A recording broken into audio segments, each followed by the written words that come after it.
Hey. Welcome to the Really Charlie podcast. Hey. Welcome to the Really Charlie podcast. My name is Charlie Perry, and I'm here to share some Black history from New Bedford, Massachusetts, my hometown. Been trying to get on it every day just to share some Black history during Black History Month.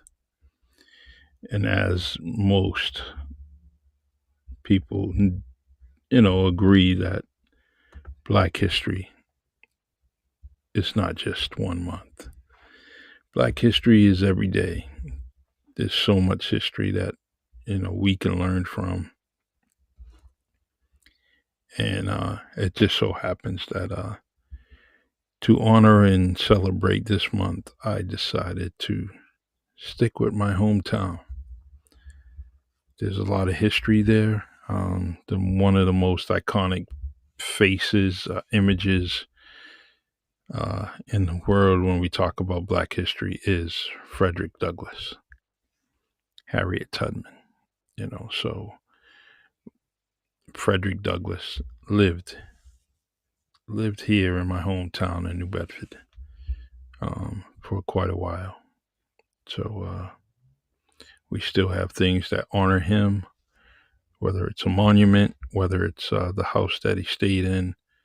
Um, it's definitely a very proud thing that any resident in the city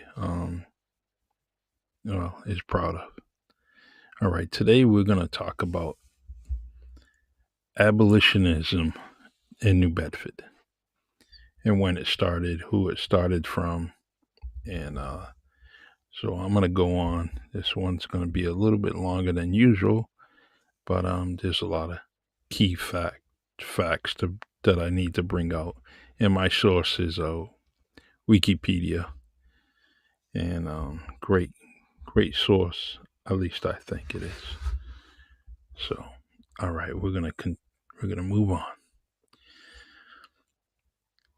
Abolitionism in New Bedford, Massachusetts began with the opposition to slavery voiced by the Quakers during the late 1820s, followed by African Americans forming the anti slavery group New Bedford Union Society in 1833, and an integrated group of abolitionists forming the New Bedford Anti Slavery Society. So, two different societies and three different groups fighting the opposition of slavery.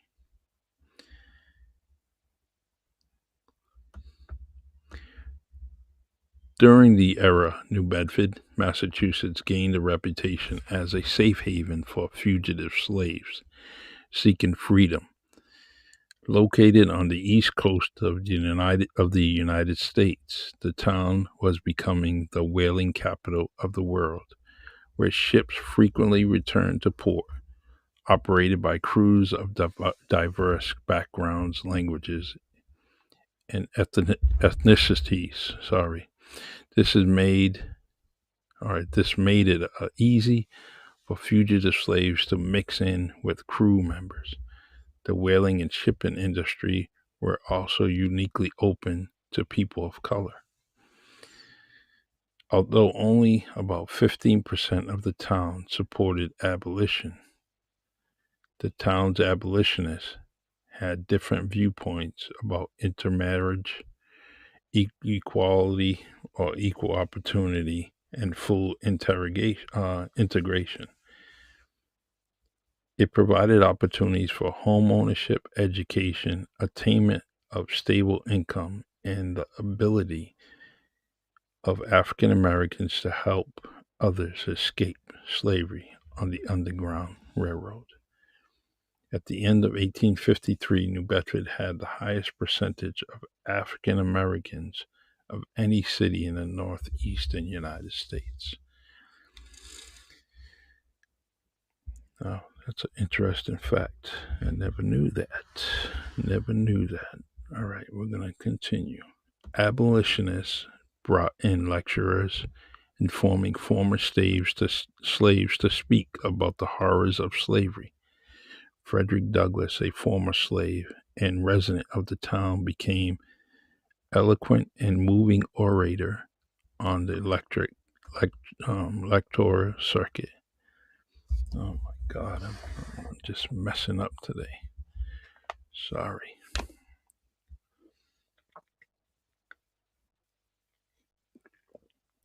Slave narratives produced by former slaves who lived in New Bedford also provided insight about the experiences of slaves. At times, abolitionists paid for the freedom of former slaves who were about to be returned to slavery, and women that were going to be forced into sexual slavery. They had a store for goods that were not produced by slaves. A produce movement. The town was full of contradictions. The cotton mills railed on the cotton from the southern United States that was picked by slaves. So true. That's a fact. We had cotton mills all over the place, all along the shore, and in and out of the city. So that is so true. But cotton wasn't something that was getting beaten and bloodied and raped and murdered and so on and so forth. So cotton was good for everybody. So you still got to produce it. You still have things to be made. So not too concerned about that. There were people in the town um, were unaccommodating to former slaves due to racial prejudice. Well, that's true. That's all over the country. New Bedford was home of influential Quakers, abolitionists, and free African Americans like the Arnold, Grinnell, Roch, Rodman, and Robeson families. Now, to tell you, most of, every single family that they're talking about here, there's something in the city, whether it's a building, whether it's a street, it's something. Something's named after these families. They're very influential and very key to the city. All right, Abolition Row, which is not too far from my home, including 6th and 7th Streets, is a neighborhood where founding families lived and represented abolitionists. And the whaling industry employees were who employed a diverse workforce.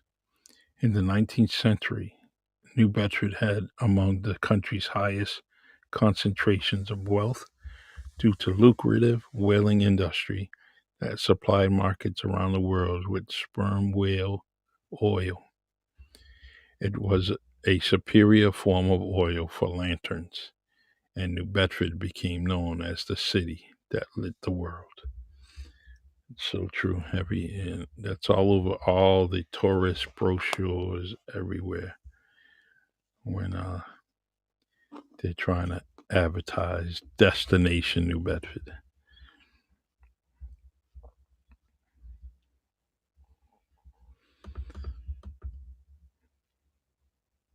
All right, let's see.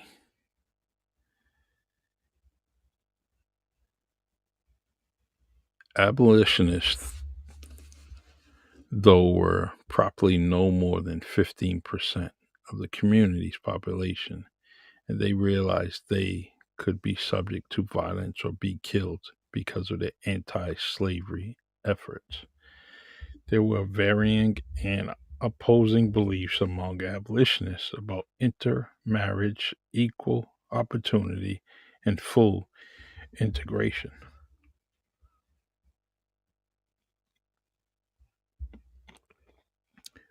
While it could be a welcoming community, there were some people who exhibited racial prejudice.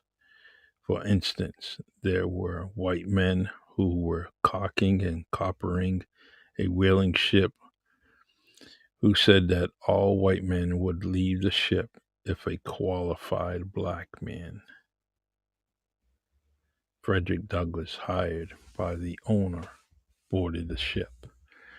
And that's what Frederick Douglass did. That's what he made money from.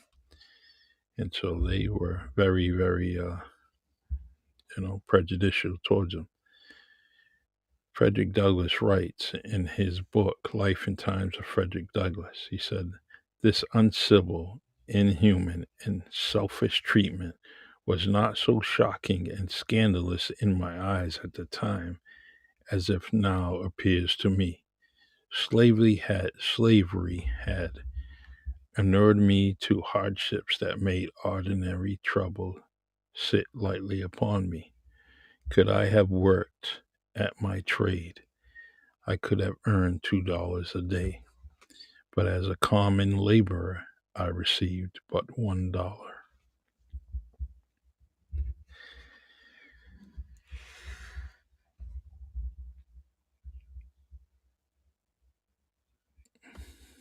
So all these things that, especially when you're reading about Frederick Douglass, most of the things that he was talking about happened, especially with his speeches, were happening right here in this area.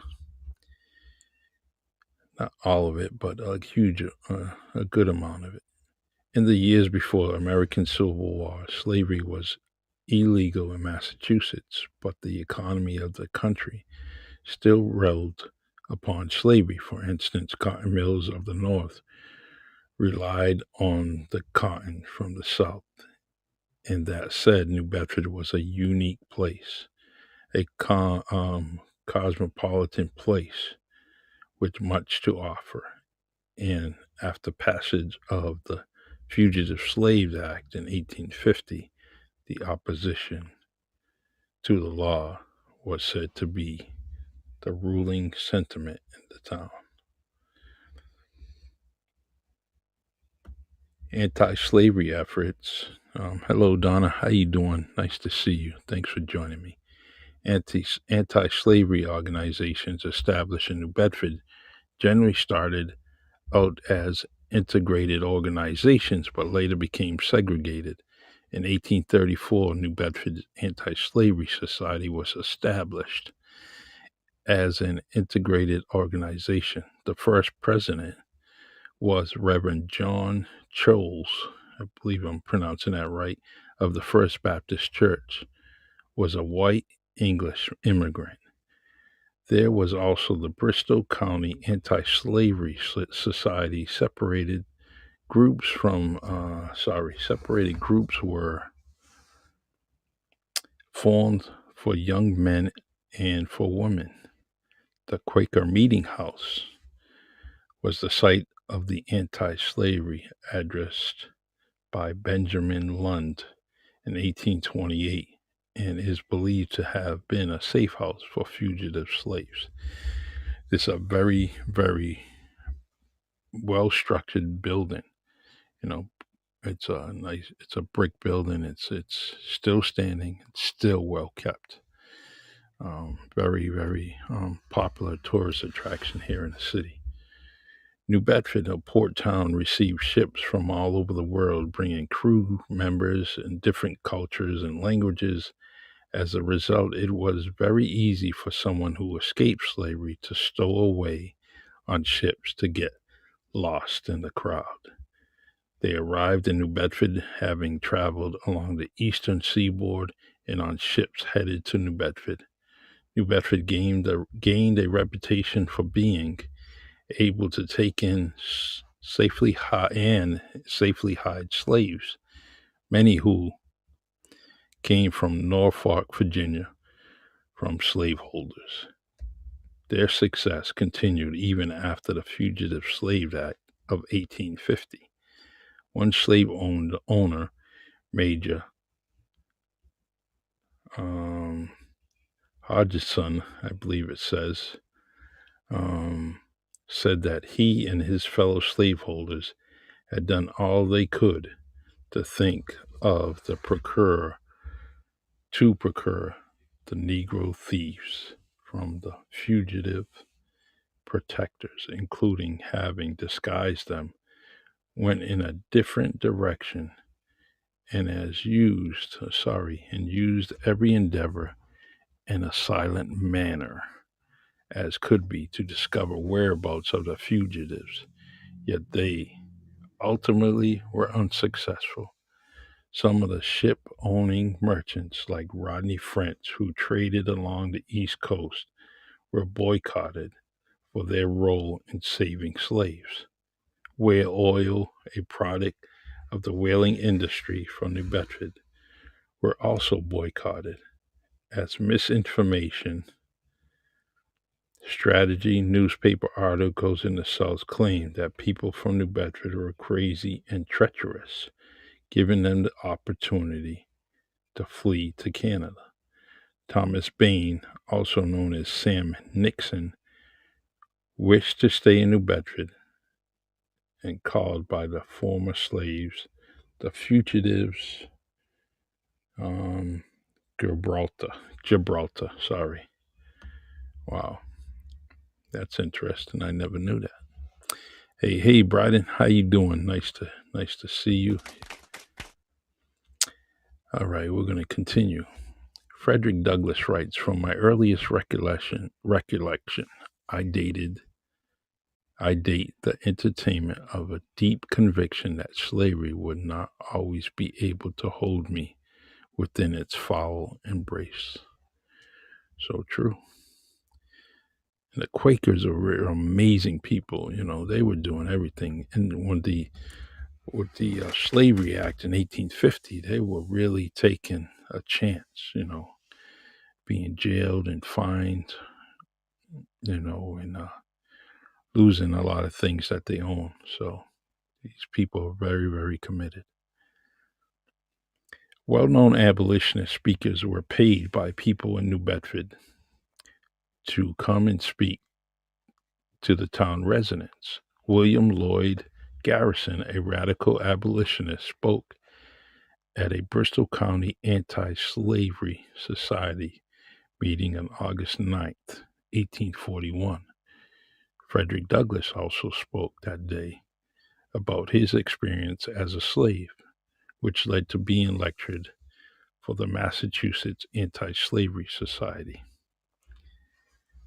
Women of New Bedford set specific fundraising goals for their anti slavery efforts, one of which was to purchase women who were going to be sold to sexual slavery. After the Civil War, women raised money to purchase books for the schools in the South. By December 1838, African Americans R.C. and E.R. Johnson established a free produce store in which sugar, molasses, coffee, rice, and other produce was sold that was not produced through the use of enslaved people. African Americans who fled their masters were pursued with the goal of returning them to slavery.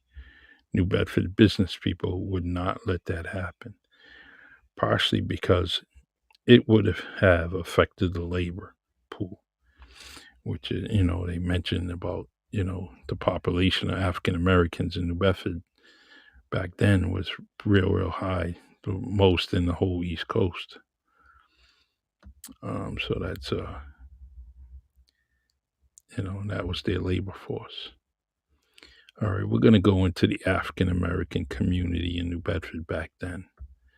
New Bedford became the optimal environment for fugitive slaves between 1790 and the American Civil War. So about 70 years. Henry Box Brown, who I talked about in the previous podcast, Frederick Douglass, also I talked about, were among the 700 former slaves who found sanctuary in New Bedford. Accounts of their experiences, slave narratives, were published and circulated by abolitionists. So it was like they were writing their own story and it was going all over the place. Working on ships, including whaling ships, was desirable for free blacks and fugitive slaves because the shipping industry welcomed workers of all races. The whaling industry saw a huge turnover in crew members, and African Americans added to the labor pool. By 1848, one in six crew members on whaling ships were black, according to Michael Dwyer of the New Bedford Whaling Museum. Crew members shared cramped quarters in bunk rooms on the ship, sleeping on bunks and in hammocks. Interesting. Initially, black people generally lived in houses of their white employers. By 1830, only 12% of African Americans lived in the employers' homes. The remaining 88% were able to live more independently. By 1850, the town had 9.3% of African Americans worked in skilled trades, which was higher than other northern cities, and studied. And that was from a study in 1981 by author Leonard Curry.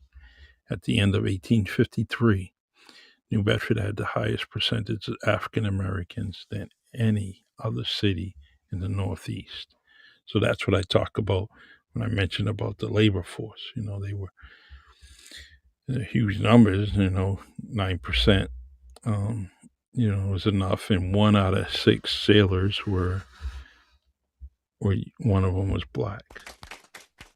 Thank you. All right. African Americans were active in social and anti slavery and political organizations. Schools were integrated. Churches were generally segregated. For instance, by the mid 1800s, the only known black person to be admitted to the Quaker Church in the southeastern Massachusetts was Paul Cuffey, and a very famous person around here. But his family was were pretty rich, and but he was a black man. Frederick Douglass felt uncomfortable in white churches and joined African Methodist Episcopal Church. And we have a street in the city that's called County Street, and back then there was churches of all kinds on that street, and it would go for a good several miles, one after another. So if you were looking down the street way back then, you would see so many steeples and so many. You would hear bells, church bells, ringing constantly, because I forget what the record was, but they had the most churches on one street. At one point, that was in the Guinness Book of World Records. I would have to look that up and tell you the dates. All right, and in conclusion, we're going to end with notable people from New Bedford. Frederick Douglass arrived in New Bedford in 1838 as a fugitive slave who found that his ability to earn money was limited based on the color of his skin. Initially, although qualified to perform jobs requiring special skills, he was only able to obtain work of common laborers, digging, cleaning, chopping wood, and loading and unloading ships at a half the rate of pay. He then obtained a steady job working among white men at a whale oil refinery. He became a moving orator, informing his audience about the horrors of slavery. And that's what we best known him for. Business owners Nathan and Polly Johnson, who housed Frederick Douglass, were Americans who regularly sheltered people seeking freedom from slavery at their home. Douglass and his family stayed at the Johnson's house from 1838 to 1839. It was their residence after escaping slavery.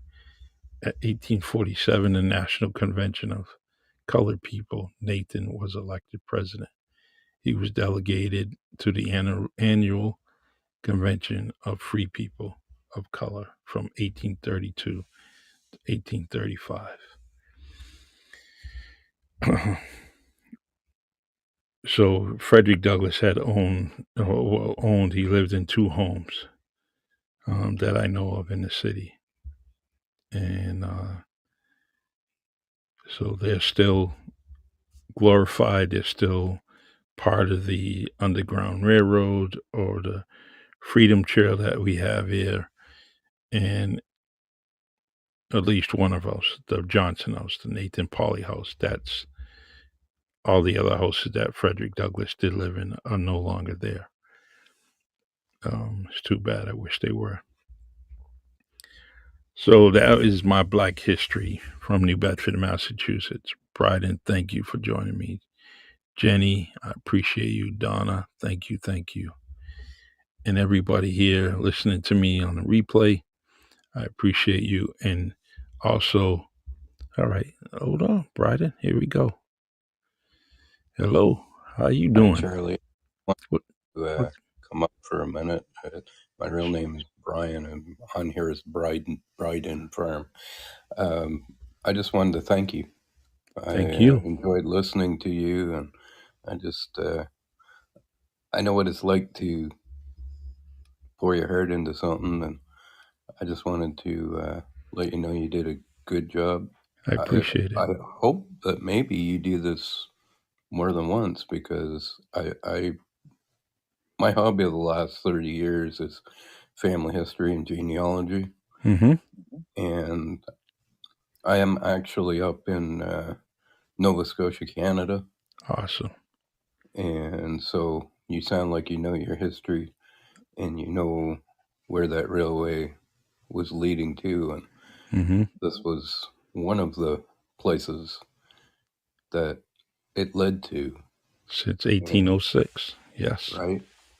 Uh, Doing family history and genealogy, I had my DNA done. And it's funny because one of the things that I felt from the time I was a kid, and I mean, you can see from the picture, I'd rather have a pale face.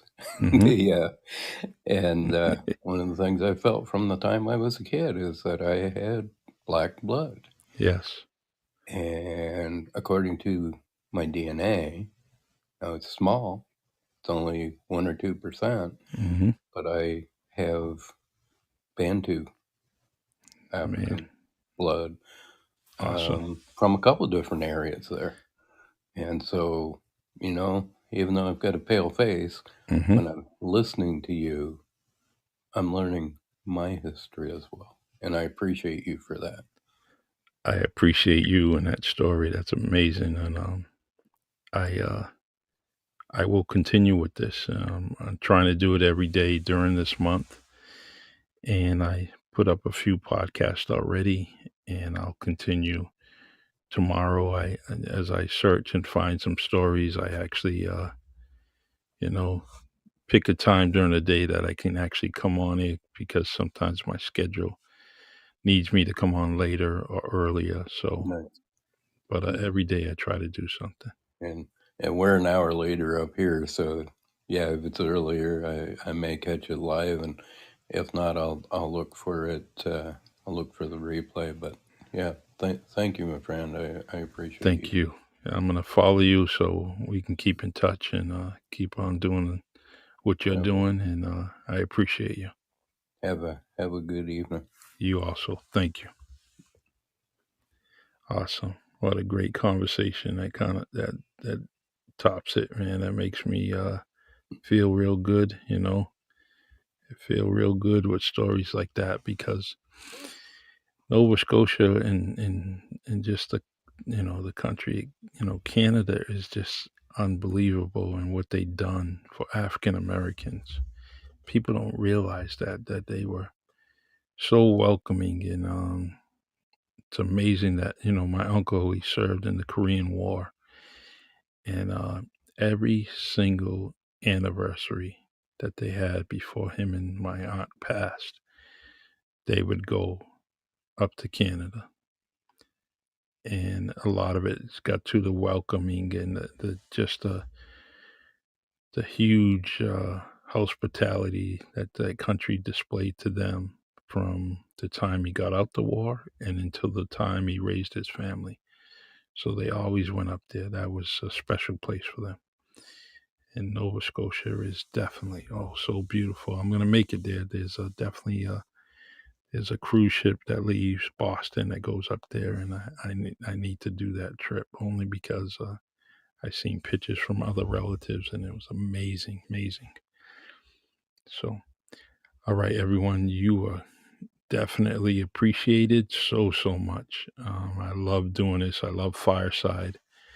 Continue to follow me and listen to me. I'll be back on tomorrow.